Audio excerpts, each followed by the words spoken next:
Il se révèle Père, Seigneur, il se révèle Fils.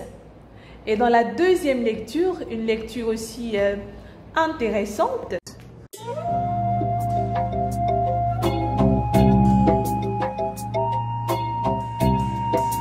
Bonjour bien-aimés frères et sœurs, c'est la solennité de la Sainte Trinité. Bonne fête à tous. Les tests de ce dimanche nous procurent assez de joie et nous voyons l'identité de Dieu qui se révèle au travers des tests. Dans la première lecture, avec extraite du livre de l'Exode, on nous dit que Moïse, alla où ça, il gravit la montagne comme Dieu le lui avait demandé. Donc il va à la rencontre. Dieu lui demande de venir à sa rencontre. Et donc Moïse part, il va apporter les tables de pierre et tout cela. Et donc sur cette montagne, le merveilleux va se produire, l'extraordinaire. Dieu va descendre de la nuée, il va se mettre auprès de Moïse et il va montrer ou révéler son identité à Moïse. Il lui dit le Seigneur, le Dieu tendre et miséricordieux, lent à la colère, plein d'amour et de vérité. Et lorsque Moïse entendit cela, qu'est-ce qui s'est fait? Il s'est prosterné, on dit aussitôt, il n'a pas attendu. Parce que Moïse avait déjà une certaine intimité avec Dieu. Il n'a pas attendu d'aller voir des personnes pour qu'on puisse lui expliquer. Il savait qu'il avait une rencontre là. Alors aujourd'hui, où est-ce que Dieu te demande de le rencontrer? Aujourd'hui, où est-ce que Dieu t'appelle? À l'église, dans ta communauté de vie. Souvent, il nous appelle à certains rendez-vous, il nous donne des rendez-vous. Mais nous n'y allons pas. Pourquoi? Parce qu'on est vraiment entouré ou embrouillé de l'intérieur par tout ce qui se passe dans ce monde. Il a pu se retirer. Il a gravi la montagne pour aller à la rencontre de Dieu comme Dieu le lui avait demandé. Mais une autre attitude aussi de Moïse ici. Moïse s'est prosterné devant Dieu. Respect, adoration. Mais il demande quelque chose de formidable à Dieu. Moïse dit, Seigneur, s'il est vrai que j'ai trouvé grâce à tes yeux, t'aies marché au milieu de nous. Moïse ne dit pas à Dieu, s'il est vrai que j'ai trouvé grâce à tes yeux, demeure mon ami, viens avec moi, laisse les autres, mais il inclut sa communauté. Il prie pour sa communauté, il intercède pour sa communauté. Et il est sûr, il est rassuré, parce qu'il sait en qui il a mis sa foi, parce qu'il dit que c'est vrai que ce peuple a la nuque raide, mais tu nous pardonneras nos fautes et nos péchés, et Dieu leur donnera ou les prendra quoi? En héritage. Frères et sœurs, vous et moi aujourd'hui, Dieu nous appelle à aller à sa rencontre. Il se révèle à nous.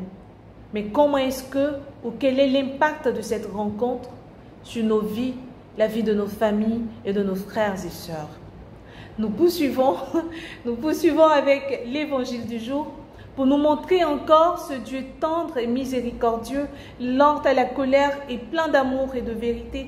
On nous dit qu'il a tellement aimé le monde. Il a tellement aimé le monde qu'il a envoyé son Fils unique afin que par lui le monde soit sauvé. Pas jugé, mais que le monde soit sauvé. Mais là-bas encore, il y a une autre directive. Donc là, on a le Seigneur qui se révèle. On m'a dit Dieu se révèle progressivement au travers de ces tests ce dimanche. On a le Seigneur et là le Fils qu'il envoie, mais le Fils qui est en Dieu et Dieu en lui. Donc il ne vient pas nous juger, mais il vient pour qu'on soit sauvé. Mais est-ce que nous avons pleinement perçu que Jésus est venu pour nous décharger? Est-ce que nous avons pleinement perçu que Jésus est venu pour nous sauver?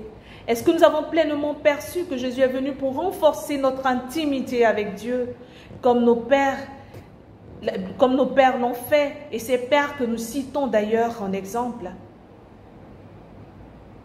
Et celui qui ne croit pas, il est déjà jugé.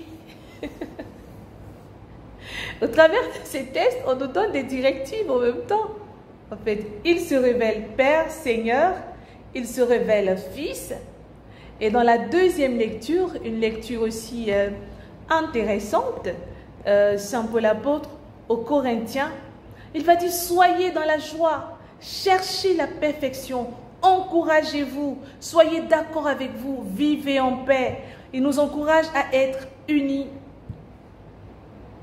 Et le Dieu d'amour et de paix sera avec vous, dans l'unité, non dispersés, mais engagés ensemble à sa suite.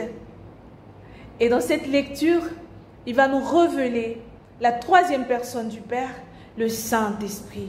Parce qu'il va dire que la grâce du Seigneur Jésus-Christ, l'amour de Dieu et la communion du Saint-Esprit soient avec vous tous.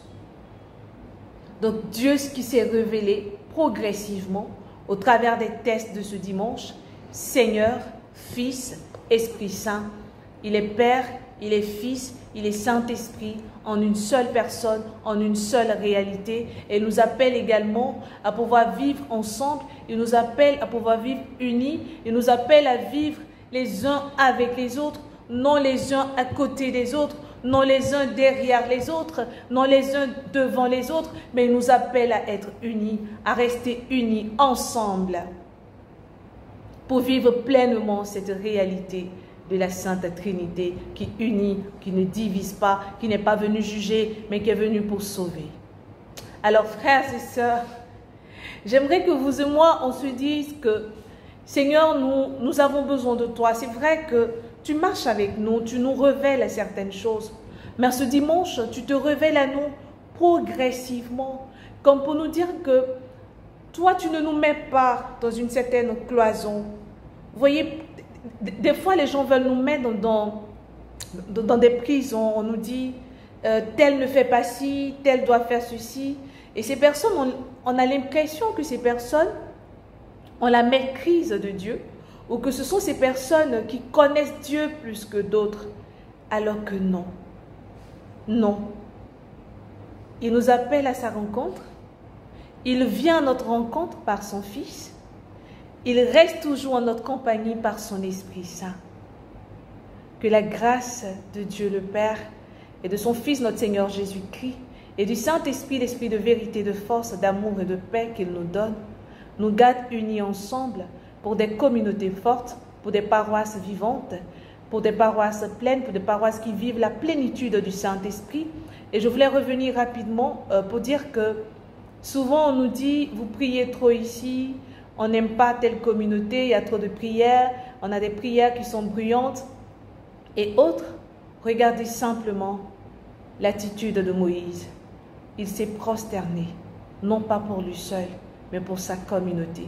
Il s'est prosterné pour pouvoir avoir quoi? Le pardon des fautes de sa communauté, le pardon des fautes de ce peuple qui le guidait, le peuple de Dieu.